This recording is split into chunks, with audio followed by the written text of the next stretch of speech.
का संकोच का कारण है। ब्रह्मदा, अन्न में ब्रह्म का वास होता है, अन्न में भगवान का वास होता है। 3 घरों के अलग अलग चावल के दाने, ये सारी चीजों को भगवान ने नजरअंदाज किया और जी भर के एक चावल उसमें से उठाया, भगवान ने ग्रहण किया। जैसे इस पहला मुट्ठी ग्रहण किया, सुदामा जी महाराज के जन्म जन्म के पापों को भगवान ने खा दिया। दूसरी मुट्ठी उठाई और सुदामा जी महाराज की चावल की दूसरी मुट्ठी उठाई, भगवान ने ग्रहण किया। सुदामा जी महाराज को सुख शांति वैभव बड़े बड़ी इमारतें सोना चांदी से पूरा संपदा सुदामा जी महाराज का भर दिया। और तीसरी मुट्ठी उठाई, रुक्मणी मैया ने हाथ पकड़े, प्रभु रुक जाइए, आप इतने चाव से खा रहे हो, जरूर उसमें कुछ ना कुछ राज हो, हमारे लिए भी छोड़ दीजिए, हमारे लिए भी छोड़ दीजिए। और तीसरा मुट्ठी को रुक्मणी मैया ने रोक लिया। रोकने के बाद में रुक्मणी मैया ने वो चावल की पोटली खींच ली कि अब इसको हम खाएंगे, हम इसको आनंद से खाएंगे।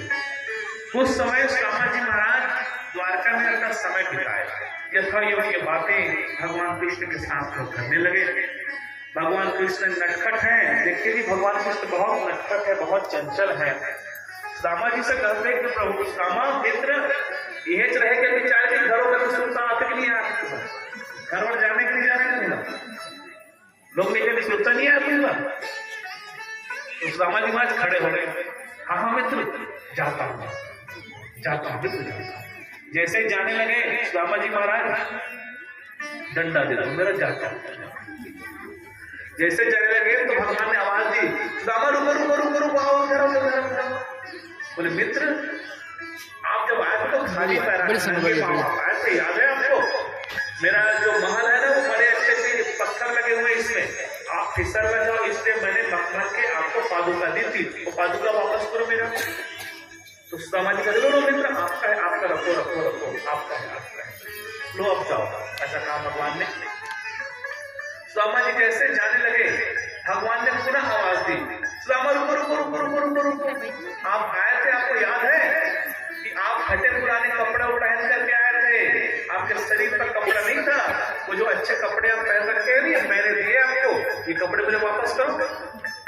तो सुदामा जी कहते लो मित्र ये आपका वस्त्र है, आप ही रखो, मैं क्या करूंगा, इसको ले लो मित्र, ले लो।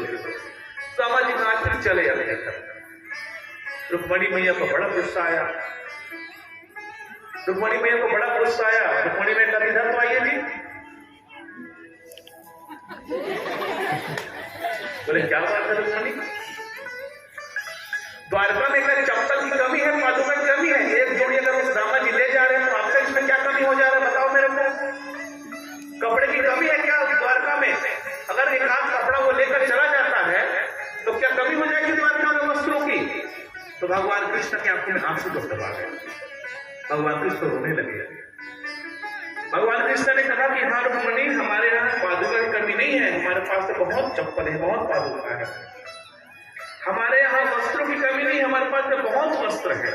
लेकिन तुझको पता है सुदामा जैसे ब्राह्मण की कमी है द्वारका को, ब्राह्मण जैसे सुदामा जैसे ब्राह्मण की कमी है द्वारका को, तुझको मालूम नहीं।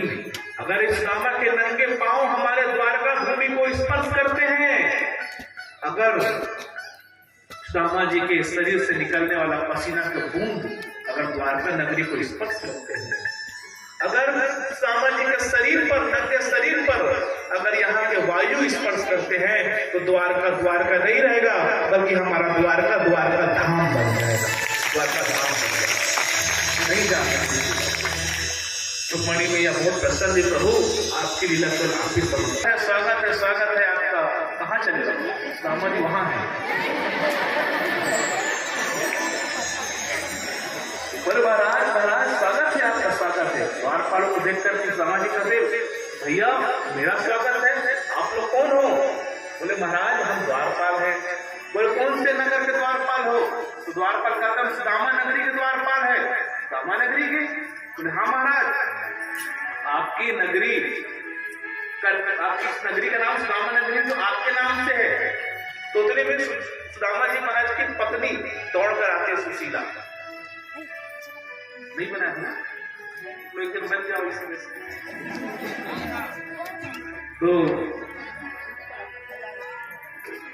बोले स्वामी स्वामी स्वामी। बोले क्या बात है? बोले स्वामी तो दो बच्चे भी उनके आगे पिताजी करते। दो बच्चे कहाँ हैं? लोग खड़े हो जाओ, दो बच्चे। तो मामा जी कहते हैं कि सुशीला ये क्या है, तेरे पास तो पुराने कपड़े थे, नए कपड़े कहाँ से आ गए? और ये दो बच्चे, इनके पास भी कपड़ा नहीं था, जीन्स पैंट ये सब कहाँ से जाए? तो सुशीला कहती है कि स्वामी जब आप द्वारका गए थे ना, तो एक दिन अचानक रात में भयंकर तूफान आया, बहुत तूफान आया।